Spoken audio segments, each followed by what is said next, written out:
Hi everyone, എൻ്റെ പേര് അർജുൻ ഗീത. ഞാനൊരു ട്രാൻസ്ജെൻഡർ വ്യക്തിയാണ്.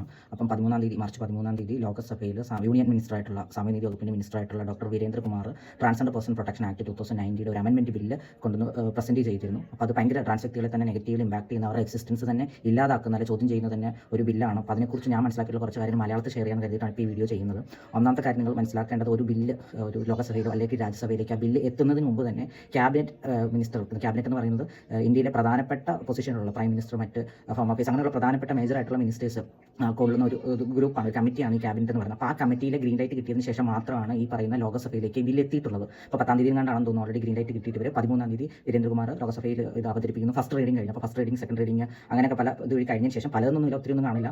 ഫസ്റ്റ് റീഡിംഗ്, സെക്കൻഡ് റീഡിംഗ്, അതിനുശേഷം ഒന്നെങ്കിൽ അത് കൂടുതൽ ഇതിന് വേണ്ടി ഒരു സ്റ്റാൻഡിംഗ് കമ്മിറ്റി എന്നതിലേക്ക് വിടാം, അല്ലെങ്കിൽ ഒരു ഫസ്റ്റ് റീഡിംഗ്, സെക്കൻഡ് റീഡിംഗ് കഴിഞ്ഞിട്ട് അടുത്ത സഭ, ഇപ്പോൾ ലോകസഭയിൽ അവതരിപ്പിച്ചാൽ അത് രാജ്യസഭയിലേക്ക് വിടാം, അല്ലെങ്കിൽ രാജ്യസഭയിൽ അവതരിച്ചിട്ട് തിരിച്ച് ലോകസഭയിൽ. അങ്ങനെയാണ് ഒരു ഇന്ത്യ എന്ന് പറയുന്ന രാജ്യത്തിൽ നിലവിൽ നിയമങ്ങൾ പാസ്സാക്കുന്നത്. അപ്പോൾ ലോകസഭയിൽ വിട്ടു രാജ്യസഭയിൽ പാസ്സായി അതിനുശേഷം പ്രസിഡന്റിന്റെ സൈൻ കിട്ടുന്നതോടെ അത് ഇന്ത്യയിലെ എല്ലാ സിറ്റിസണും, അതോടൊപ്പം ഇന്ത്യയിൽ എത്തുന്ന മറ്റു വ്യക്തികൾക്കും ആ നിയമം ബാധകമായിരിക്കും. ഇപ്പോൾ ട്രാൻസ്ജെൻഡർ പേഴ്സൺ പ്രൊട്ടക്ഷൻ ആക്ട് 2019 എന്ന് പറഞ്ഞാൽ ട്രാൻസ്ജെൻഡർ വ്യക്തി ആരാണ് എന്ന് ഡിഫൈൻ ചെയ്യുന്നത്. ഏതോ നിയമത്തിലും ആരിന്നതാണ് എല്ലാം ഡിഫൈൻ ചെയ്തിട്ടാണ്. അത് വെച്ചിട്ടാണ് നമ്മൾ കോൺഷ്യസ്ലി അൺകോൺഷ്യസ്ലി ജീവിക്കേണ്ടി വരുന്നത്.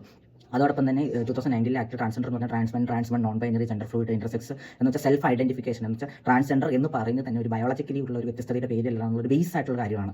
ആ കാര്യത്തിനെ ഫുള്ളി അട്ടിമറിക്കുക എന്ന രീതിയിലാണ് സെൻട്രൽ ഗവൺമെന്റ് പുതിയ ബില്ല് അവതരിപ്പിച്ചത്. അപ്പോൾ പുതിയ ബില്ലിൽ ട്രാൻസ്ജെൻഡർ എന്ന് ഡിഫൈൻ ചെയ്തിരിക്കുന്നവർ 4-5 ഹിജറ, കിന്നര, അങ്ങനെയുള്ള 4-5 കൾച്ചറൽ വിഭാഗത്തിൽ ഉൾപ്പെട്ടിരിക്കുന്നവരെ മാത്രവും ഇന്റർസെക്സ് വേരിയേഷൻസ് ഉള്ള മനുഷ്യരെയും, പിന്നീട് ഇവർ പറയുന്നതെന്ന് വെച്ചാൽ ഫോഴ്സ്ഫുള്ളിയോ അല്ലെങ്കിൽ വിത്ത് കൺസെന്റ് ഓർ വിത്തൗട്ട് കൺസെന്റ് എന്ന് വെച്ചാൽ സമ്മതപ്രകാരമോ അല്ലാതെയോ ഒരു ബയോളജിക്കലി ഇന്റർവെൻഷൻ, അത് അത്ര ഒരു ബയോളജിക്കലി അല്ലെങ്കിൽ മെഡിക്കൽ ഇന്റർവെൻഷൻ അങ്ങനെ ഒരു രീതിയിലല്ല പറഞ്ഞത്. ഇവർ ആംബ്യൂട്ടേഷൻ ആയിട്ടുള്ള, അല്ലെങ്കിൽ ശരിക്കും പറഞ്ഞാൽ എന്തായാലും പുരുഷത്തെ ഇല്ലാതാക്കുക അല്ലെങ്കിൽ കട്ട് ചെയ്യുക, അങ്ങനെയുള്ള വളരെ ഒരു തരം സർജിക്കൽ ടൈംസ്, അല്ലെങ്കിൽ ഭയങ്കര ഒരു മനുഷ്യനെ, ഒരു വിഭാഗം മനുഷ്യന്മാരെ പ്രൊട്ടക്ട് ചെയ്യാനുള്ള ഒരു ബില്ലിൽ നിയമത്തിൽ ഒരിക്കലും പറയാൻ പാടില്ലാത്ത രീതിയിൽ തന്നെയാണ് ഇവർ എല്ലാ വാക്കുകളും ഉപയോഗിച്ചിട്ടുള്ളത്. അപ്പോൾ അങ്ങനെ ഒരു ഇത് പറഞ്ഞിട്ട് അങ്ങനെ എന്തെങ്കിലും ഒരു ബയോളജിക്കലി ഉള്ള വിത്ത് ഒരു സമത്തോടെ അല്ലാതെ ഒരു ബയോളജിക്കലി എന്തെങ്കിലും തകരാറുകൾ സംഭവിക്കുന്ന മനുഷ്യർക്ക് മാത്രമാണ് ട്രാൻസ്ജെൻഡർ എന്ന് ഐഡന്റിഫൈ ചെയ്യാൻ പറ്റത്തുള്ളതാണ് പുതിയ ബില്ല് പറഞ്ഞിട്ടുള്ളത്. അപ്പോൾ നിങ്ങൾക്ക് ഓൾറെഡി ട്രാൻസ്ജെൻഡർ ID കാർഡ് ഉള്ളവരെ ഇത് ബാധിക്കുമായിരുന്നു. അപ്പോൾ ഇതിൽ പ്രത്യേകം പറയുന്നുണ്ട് മറ്റൊരു ജെൻഡർ വ്യത്യസ്തത, ഡൈവേഴ്സ് ആയിട്ടുള്ള മനുഷ്യർ എന്ന് വെച്ചാൽ ട്രാൻസ്മൻ ആയിട്ടുള്ള ഈ കൾച്ചറൽ വിഭാഗത്തിൽപ്പെടാത്ത മറ്റൊരു നോൺ ബൈനറി ഏത് വ്യക്തികളാണെങ്കിലും ട്രാൻസ്ജെൻഡർ ആയിട്ട് അക്സെപ്റ്റ് ചെയ്യത്തില്ല എന്ന് ക്ലിയർ കട്ടായിട്ട് പറയുന്നുണ്ട്. അതോടൊപ്പം ഇവിടെ ശ്രദ്ധിക്കേണ്ട കാര്യം എന്ന് വെച്ചാൽ ഈ നിയമത്തിൽ സാധാരണയായിട്ടൊരു ഇങ്ങനെയുള്ള ഒരു പ്രൊട്ടക്ഷൻ ആയിട്ടുള്ള അല്ലെങ്കിൽ അങ്ങനെ ഒരു നിയമത്തിൽ ഒരിക്കലും തന്നെ മുൻകാല പ്രാധാന്യം അല്ലെങ്കിൽ ഇതിനു മുമ്പുള്ള മറ്റതിനെ ഫുള്ളി ഇല്ലാതാക്കുന്ന രീതി പറയുന്നത് വളരെ റെയർ ആയിട്ടുള്ള ഒരു പലപ്പോഴും അതൊരു ബാഡ് ആയിട്ടുള്ള നിയമം മാത്രം അങ്ങനെ പറയാറുള്ളൂ. നെഗറ്റീവ് ഈ നിയമത്തിൽ എന്ന് പറഞ്ഞാൽ പ്രത്യേകിച്ച് ഇതിന് മുമ്പ് ID കാർഡ് ഇഷ്യൂ ചെയ്തെന്ന് വെച്ചാൽ ഇതിന് മുമ്പ് എന്തൊക്കെ ഉണ്ടോ നഴ്സവിധി ആണെങ്കിലും 2019 പ്രകാരമായിട്ടാണെങ്കിലും ഉള്ള എല്ലാ നിയമസാധ്യതകളും ഇല്ലാതാക്കുന്ന രീതിയിലേക്ക് തന്നെയാണ് ഇവർ പറഞ്ഞിട്ടുള്ളത്. അപ്പം ഇതിന് മുമ്പുള്ള ID കാർഡ് ഉള്ളവരുടെ എക്സിസ്റ്റൻസ് വരെ ഇവിടെ ക്വസ്റ്റ്യൻ ചെയ്യപ്പെട്ടുകൊണ്ടിരിക്കുകയാണ്.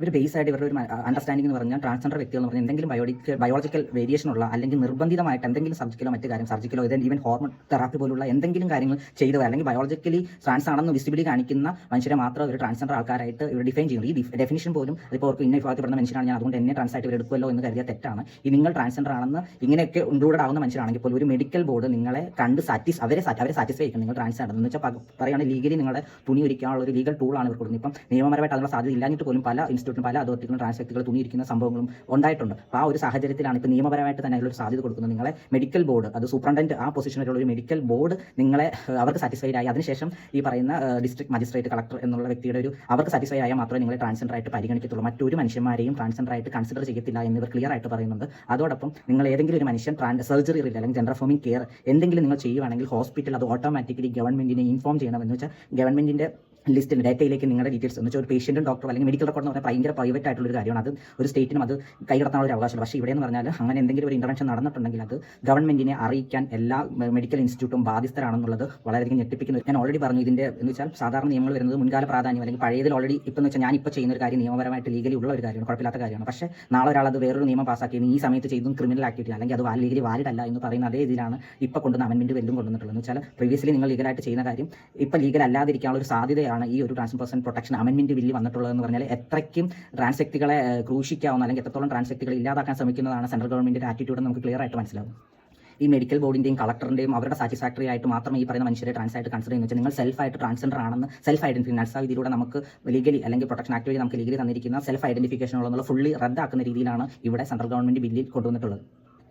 ജെൻഡർ അഫേമിംഗ് കെയറിംഗ് ഏതെങ്കിലും രീതിയിൽ എടുക്കുന്ന എല്ലാ മനുഷ്യരും നിർബന്ധമായിട്ടും ട്രാൻസ്ജെൻഡർ ID കാർഡ് എടുക്കണം എന്നുള്ളതും, അതോടൊപ്പം അതെല്ലാം ഈ പറയുന്ന മെഡിക്കൽ ബോർഡിനെയും മജിസ്ട്രേറ്റിനെയും എല്ലാം ബോധിപ്പിച്ചെങ്കിൽ മാത്രമേ, അതും എക്സ്ട്രീംലി ഒപ്രസ്ഡ് ആണെന്ന് പ്രൂവ് ചെയ്താൽ മാത്രമേ നിങ്ങൾക്ക് ട്രാൻസ്ഫർ ആയിട്ടുള്ള ID കാർഡ് വരെ കിട്ടാനുള്ള ഒരു സാധ്യത. ഇതിലൂടെയൊക്കെ തന്നെ കടന്നു പോയാൽ നിങ്ങൾക്ക് തന്നെ ജെൻഡർ ഐഡൻറ്റിറ്റി ചൂസ് ചെയ്യാനുള്ള ഒരു പ്രൊവിഷൻ ഇല്ല. അതൊക്കെ തന്നെ ഈ പറയുന്ന മജിസ്ട്രേറ്റും ഈ പറയുന്ന സോക്കോൾഡ് മെഡിക്കൽ ബോർഡും മാത്രമാണ് നിങ്ങൾ ഈവൻ ട്രാൻസ് എന്നുള്ള രീതിയിൽ പോലെ ഇപ്പം പറഞ്ഞാൽ മെഡിക്കൽ ഇൻ്റർവെൻഷൻ നടത്തിയാൽ മാത്രമായിരുന്നു ആക്ട് പ്രകാരം 2019 ആക്ട് പ്രകാരം മെയിൽ ഓർ ഫീമെയിൽ എന്നുള്ള രീതിയിലേക്ക് ബൈനറി മാറ്റാൻ പറ്റുള്ളായിരുന്നു. പക്ഷേ ട്രാൻസ്ജെൻഡർ ആയിട്ട് നമുക്ക് തന്നെ ഒരു മെഡിക്കൽ ഇതില്ലെങ്കിൽ പോലും മാറ്റാൻ പറ്റുമായിരുന്നു. ഇപ്പം എന്ന് പറഞ്ഞാൽ ട്രാൻസ്ജെൻഡർ എന്ന് എടുക്കണമെങ്കിൽ നിങ്ങളൊരു ട്രാൻസ്ജെൻഡർ ആണെന്ന് പോലും നിങ്ങളായിട്ട് പറയാൻ പറ്റത്തില്ല. സ്റ്റേറ്റ് പറഞ്ഞാൽ മാത്രമേ നിങ്ങൾക്ക് ട്രാൻസ്ജെൻഡർ എന്നുള്ള സ്വത്വത്തിൽ ജീവിക്കാൻ പറ്റത്തുള്ളൂ. ഇതിൽ കുറച്ച് പണിഷ്മെൻറ്റിൻ്റെ കാര്യങ്ങളും കൂടി പറയുന്നുണ്ട്. നമ്മൾ എക്സ്പെക്ട് ചെയ്യുന്നത് ട്രാൻസ്ജെൻഡർ വ്യക്തികൾക്കെതിരെയുള്ള അതിക്രമങ്ങളെക്കുറിച്ചുള്ളതാണെങ്കിൽ നേരെ തിരിച്ചാണ്.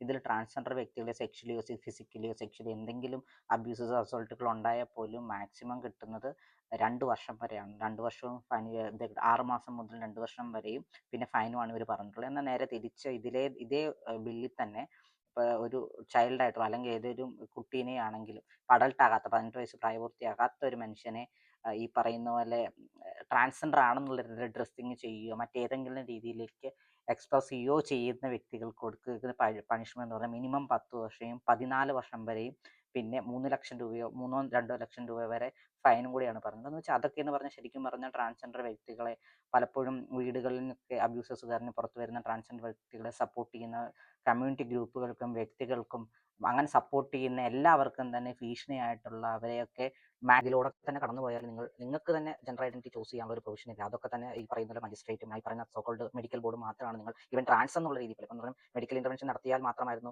ആക്ട് 2019 ആക്ട് പ്രകാരം മെയിൽ ഓർ ഫീമെയിൽ എന്നുള്ള രീതിയിലേക്ക് ബൈനറി മാറ്റാൻ പറ്റില്ലായിരുന്നു. പക്ഷേ ട്രാൻസ്ജെൻഡർ ആയിട്ട് നമുക്ക് തന്നെ ഒരു മെഡിക്കൽ ഇതില്ലെങ്കിൽ പോലും മാറ്റാൻ പറ്റുമായിരുന്നു. ഇപ്പം എന്ന് പറഞ്ഞാൽ ട്രാൻസ്ജെൻഡർ എന്ന് എടുക്കണമെങ്കിൽ നിങ്ങൾ ട്രാൻസ്ജെൻഡർ ആണെന്ന് പോലും നിങ്ങളായിട്ട് പറയാൻ പറ്റത്തില്ല. സ്റ്റേറ്റ് പറഞ്ഞാൽ മാത്രമേ നിങ്ങൾക്ക് ട്രാൻസ്ജെൻഡർ എന്നുള്ള സ്വത്വത്തിൽ ജീവിക്കാൻ പറ്റത്തുള്ളൂ. ഇതിൽ കുറച്ച് പണിഷ്മെന്റിന്റെ കാര്യങ്ങൾ കൂടി പറയുന്നുണ്ട്. നമ്മൾ എക്സ്പെക്ട് ചെയ്യുന്നത് ട്രാൻസ്ജെൻഡർ വ്യക്തികൾക്കെതിരെയുള്ള അതിക്രമങ്ങളെക്കുറിച്ചുള്ളതാണെങ്കിൽ നേരെ തിരിച്ചാണ്. ഇതിൽ ട്രാൻസ്ജെൻഡർ വ്യക്തികളെ സെക്ഷലിയോ ഫിസിക്കലിയോ സെക്ഷലി എന്തെങ്കിലും അബ്യൂസസ് അസോൾട്ടുകൾ ഉണ്ടായാൽ പോലും മാക്സിമം കിട്ടുന്നത് 2 വർഷം വരെയാണ്. 2 വർഷവും 6 മാസം മുതൽ 2 വർഷം വരെയും പിന്നെ ഫൈനുമാണ് ഇവർ പറഞ്ഞിട്ടുള്ളത്. എന്നാൽ നേരെ തിരിച്ച് ഇതേ ബില്ലിൽ തന്നെ ഒരു ചൈൽഡായിട്ടോ അല്ലെങ്കിൽ ഏതൊരു കുട്ടീനെ ആണെങ്കിലും അഡൾട്ടാകാത്ത 18 വയസ്സ് പ്രായപൂർത്തിയാകാത്ത ഒരു മനുഷ്യനെ ഈ പറയുന്ന പോലെ ട്രാൻസ്ജെൻഡർ ആണെന്നുള്ള ഡ്രസ്സിങ് ചെയ്യുകയോ മറ്റേതെങ്കിലും രീതിയിലേക്ക് എക്സ്പ്രസ് ചെയ്യുകയോ ചെയ്യുന്ന വ്യക്തികൾക്ക് കൊടുക്കുന്ന പണിഷ്മെന്റ് എന്ന് പറഞ്ഞാൽ മിനിമം 10 വർഷവും 14 വർഷം വരെയും പിന്നെ 3 ലക്ഷം രൂപയോ 2 ലക്ഷം രൂപ വരെ ഫൈനും കൂടിയാണ് പറഞ്ഞത്. എന്ന് വെച്ചാൽ അതൊക്കെ എന്ന് പറഞ്ഞാൽ ശരിക്കും പറഞ്ഞാൽ ട്രാൻസ്ജെൻഡർ വ്യക്തികളെ പലപ്പോഴും വീടുകളിൽ നിന്നൊക്കെ അബ്യൂസസ് കാരണം പുറത്തു വരുന്ന ട്രാൻസ്ജെൻഡർ വ്യക്തികളെ സപ്പോർട്ട് ചെയ്യുന്ന കമ്മ്യൂണിറ്റി ഗ്രൂപ്പുകൾക്കും വ്യക്തികൾക്കും അങ്ങനെ സപ്പോർട്ട് ചെയ്യുന്ന എല്ലാവർക്കും തന്നെ ഭീഷണിയായിട്ടുള്ള അവരെയൊക്കെ മാക്സിമം പണിഷ് ചെയ്യുക അല്ലെങ്കിൽ ഈ നിയമം മാക്സിമം അവർക്കെതിരെ യൂസ് ചെയ്യാന്ന് തന്നെ മാത്രമാണ് ഇവർ ഉദ്ദേശിച്ചിട്ടാണ് ഇങ്ങനെ ഒരു ഇത് ശരിക്കും പറഞ്ഞാൽ ട്രാൻസ്ജെൻഡർ പേഴ്സൺ പ്രൊട്ടക്ഷൻ ആക്ട് അല്ലെങ്കിൽ ആ ബില്ലെന്ന് പേര് പറഞ്ഞിട്ട് ഇവർ ഏറ്റവും കൂടുതൽ പണിഷ്മെന്റ് കൊടുക്കുന്നത് ഈ പറയുന്ന ട്രാൻസ് വ്യക്തികൾക്ക് തന്നെയാണ് എതിരെ തന്നെയാണ്. അല്ലാതെ ട്രാൻസ് വ്യക്തികൾ സെക്ഷലി മറ്റും